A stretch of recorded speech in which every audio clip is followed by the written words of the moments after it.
démonter. Ce qui me choque, c'est que c'est les, moi, j'ose dire, des mensonges proférés sur ce tract.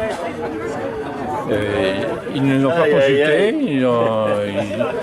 ils disent qu'ils veulent un dialogue franc et constructif avec nous, mais ils ne nous ont pas consultés pour qu'on fasse des remarques sur les erreurs qui figurent, les erreurs flagrantes qui figurent dans la rédaction de ce tract. Est-ce que suite aux derniers articles parus de leur part, est-ce que vous avez eu un contact direct avec les trois familles?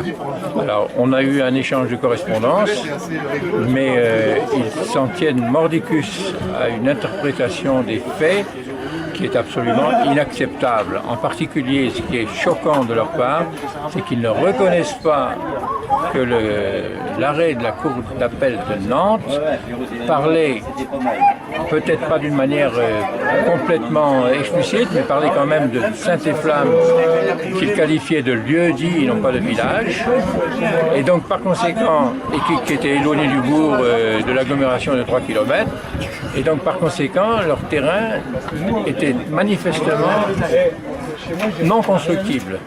Et ils ont construit après. Donc ils ont construit en sachant parfaitement ce qui était dans cet arrêt de la Cour d'appel et ils n'ont tenu aucun compte. Alors ça me choque. Parce que alors ils prétendent que cet arrêt ne concernait que les immeubles, la condamnation de construction des immeubles, ce qui est complètement faux. Les juges ne sont pas occupés de savoir si c'est des immeubles ou pas des immeubles. Les juges ont dit non, ce secteur-là de Saint-Efflamme n'est pas constructible, ce n'est pas une zone urbanisée, ce n'est pas en continuité avec un bourg, et donc c'est inconstructible. Et donc eux, ils étaient à leur maison, leur terrain est à 170 mètres du terrain où étaient prévus les immeubles, donc c'était exactement le même cas. Même cas. D'accord. Est-ce que, suite à cette première réaction orale que vous avez là maintenant, est-ce que vous comptez avoir d'autres actions pour diffuser en fait votre point de vue? Bien entendu, oui, on diffuse aujourd'hui notre propre tract, mais c'est un tract provisoire parce qu'on en est en train d'en élaborer un autre plus complet, plus détaillé, hein, avec des informations Des dates précises et tout. plus précises. D'accord. Donc on peut souligner en fait votre détermination à aller jusqu'au bout de l'opération. Moi je trouve que les méthodes qui sont employées, ils ont envoyé ce tract à tous les commerçants de Plestin, à tous les présidents d'associations. Ils ont demandé le soutien des maires. Bon, je trouve que c'est excessif.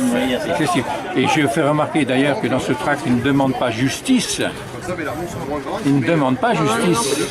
Ils demandent que nous renoncions à faire appliquer la loi. C'est peut-être un premier pas envers une négociation. Ah ben, il n'y a pas de négociation. Il n'y a pas de négociation possible. C'est une question. Non, il n'y a pas de négociation. On peut pas négocier. Alors, surtout la façon dont ils ont pris les choses. La seule chose qu'on peut négocier, c'est un démontage de maison qui serait donné sur un terrain constructible par la mairie.